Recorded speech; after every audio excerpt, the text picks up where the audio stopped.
Hey guys, it's Stephen here, aka the Mad-Dok. It's been a while since my last project video because we've been in the process of moving house and we're finally in and settled. And with 8th edition Warhammer 40,000 on the way, I figured that it'd be time to get the ball rolling again. And my next project is actually going to be a proper gaming table. At the moment I've just been doing what most people do, which is just a piece of MDF on top of a folding table.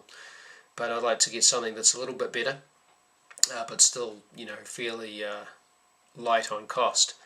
So I've been to the Home Depot, picked up some materials and some tools and things like that, and put together some plans, and I will have those thrown up in a JPEG or something so you can see what I'm talking about. And yeah, that's what my project is going to be for the next little bit, putting together my own gaming table. It's going to be a standard 6x4, and I'm going to have a storage space underneath it for terrain and things like that, but you'll be able to see those sorts of things in the plans, and I'll outline the actual materials and my process in the build videos. So I'm going to break that up, do that in some videos and throw in some pictures so you can see the progress. Try and keep it short and sweet, and hopefully the build won't take me too long.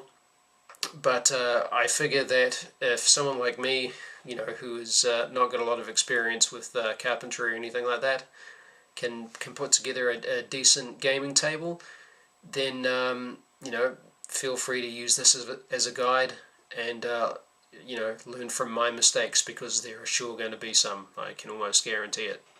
But anyway, I'm going to get rolling with this, and if you're interested in having a look, then feel free to follow the series, and at the end of it, hopefully we'll have a really nice gaming table to play the new edition of 40,000 on. We'll catch you around.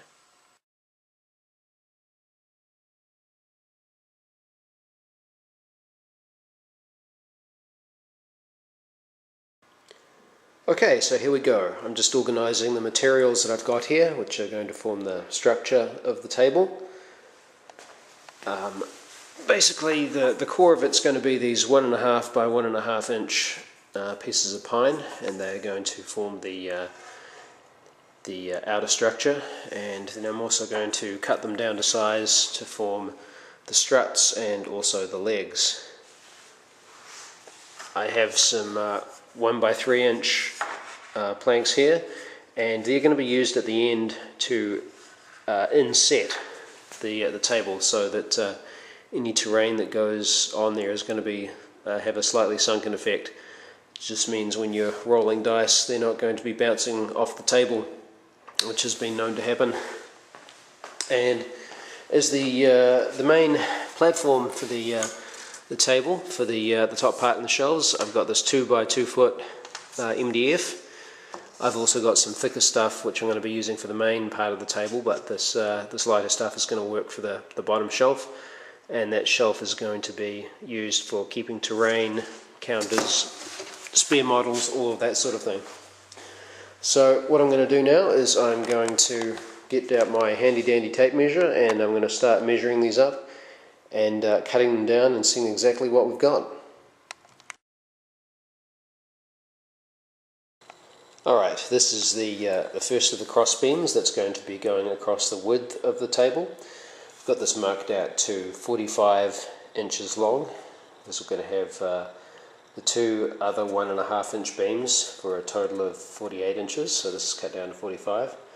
I'm giving myself just a fraction more than that, so that I can sand down both ends as necessary to smooth them out, and I'm just cutting out part of a crack on this part here, so I'm just going to be using the good stuff down this end, and then this other off piece can be used to fill in miscellaneous gaps as and where necessary. Okay, my piece is cut down to size, and what I've done here is I've just divided it crossways and then in half, and these are going to be to mark out where the screws are going to be going in correspondence to the 6 foot length. So what I'm going to do is I'm going to pre-drill these so they're deep and wide enough for the screws to go in easily, and they should line up with the marks that I'm going to have on the other length, and this will just mean that everything will slot together nice and smoothly, and there won't be any drill holes that end up going crooked. There's a little trick I found out when I was putting together my smaller table, that the drill holes would go off center, so this is just a way to sort of mitigate that and make sure everything goes where it needs to. Okay, and here's the corresponding piece on the 6-foot length. It's all drilled up, and that's going to match into there, so they're going to sit on top. These holes I've deliberately drilled about a 1/2 inch deep using a wider drill bit, so that the screws will be countersunk, which means that they will sit flush with the top of the wood, so you don't have to worry about catching yourself or clothing on any screws that happen to be sticking up.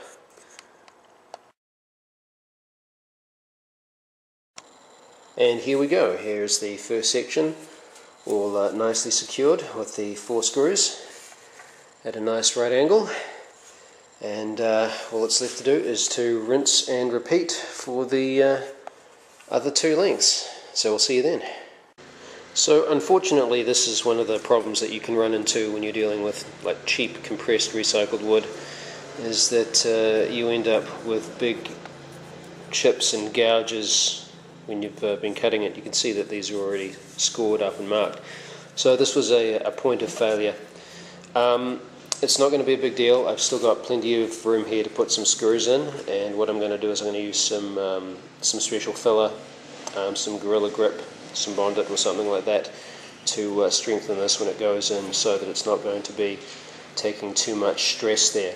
So, you know, just got to be prepared to roll with the punches when you face something like that, and in this case that's not going to be a big deal, I don't think. So, another issue I've come across with cheap wood is that sometimes it can be a little bit warped.